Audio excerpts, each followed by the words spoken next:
کھانے کی جو ساری زندگی مصطفیٰ کریم کی صحبت میں رہے ہیں اور مصطفیٰ کریم کے داماد بھی رہے.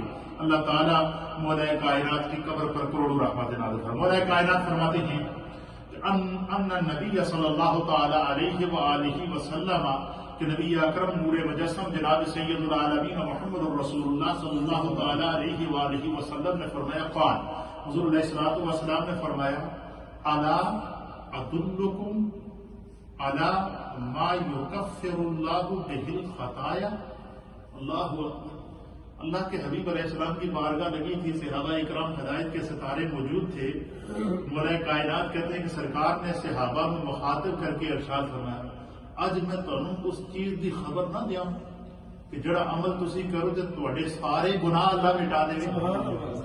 اللہ اکبر. اب دیکھیے کتنی پیاری بات ہے, کتنا پیارا سوال ہے, کتنی پیاری بات. اگر آپ تصور میں جا کر سوچیں کہ وہ کون سا عمل ہوگا کہ حضور نے فرمایا کہ اگر تم یہ عمل کرو گے تو تمہارے سارے گناہ معاف ہو جائیں. کتنی پیاری بات ہے.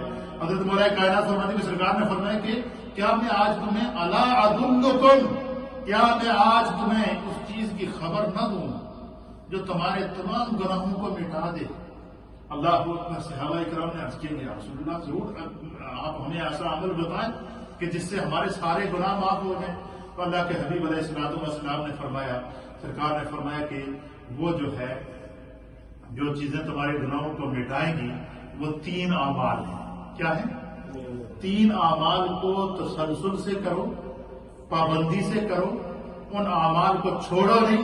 حضور نے فرمایا اس کی برکت سے خدا تمہارے سارے گناہ معاف کرے. اور وہ 3 اعمال کون سے ہیں؟ فرمایا کہ اللہ کے حبیب علیہ الصلوۃ والسلام نے فرمایا کہ اسباغ الوضوء فی مقارنہ.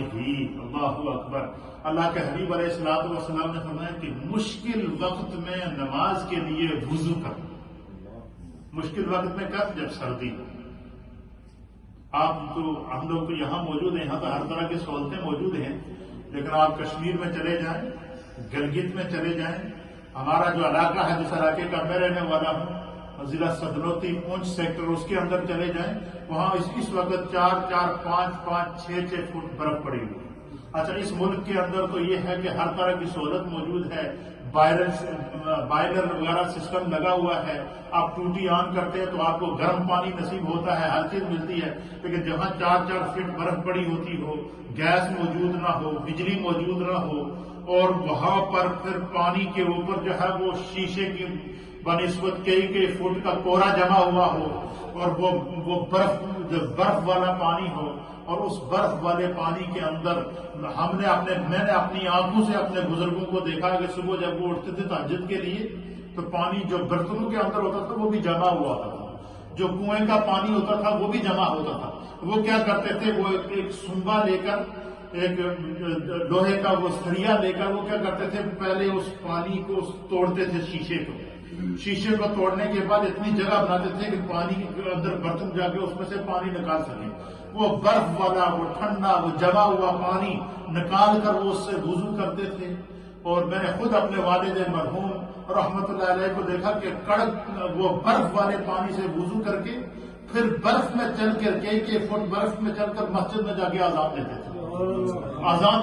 باہر کھڑے ہو کر بلند ٹیلے کے اوپر آزان دیتے تھے تاکہ لوگ صبح نماز کے لیے اٹھیں. یہ تو ہم نے اپنی آنکھوں سے اپنے والد, اپنے دادا, ان لوگوں کو دیکھا جو برفانی علاقے کے رہنے والے ہوں. تو یہ ایسے لوگوں کے بارے میں سرکار دو عالم صلی اللہ علیہ وسلم نے کیا خوشخبری دی.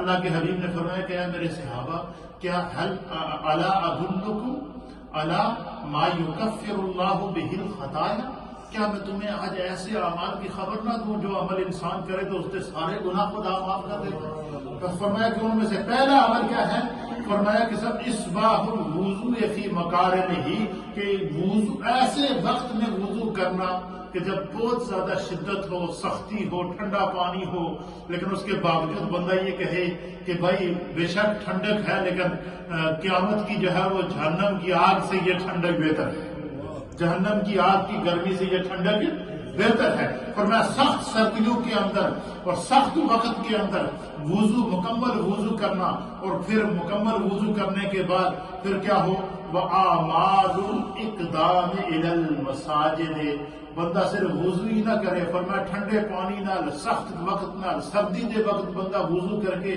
اپنے گھر سے مسجد میں نماز پڑھنے کے لیے جائے، برف بھی پڑی ہوئی ہو، پانی بھی ٹھنڈا ہو، اور بندہ اس ٹھنڈے پانی کے اندر سردی کو نہ دیکھے، وضو کر کے مسجد کے اندر جا کے جماعت سے نماز پڑھے، اللہ کے حبیب نے فرمایا اس کا وضو کرنا اس کے سارے گناہوں کو دھو دیتا ہے، اس کا گھر سے چل کر مسجد میں آنا اس کے سارے گناہوں کو معاف کر دیتا ہے۔ اور پھر یہی نہیں، پھر اللہ کے حبیب علیہ السلام نے فرمایا وہ انتظار، تیسری چیز کیا ہے؟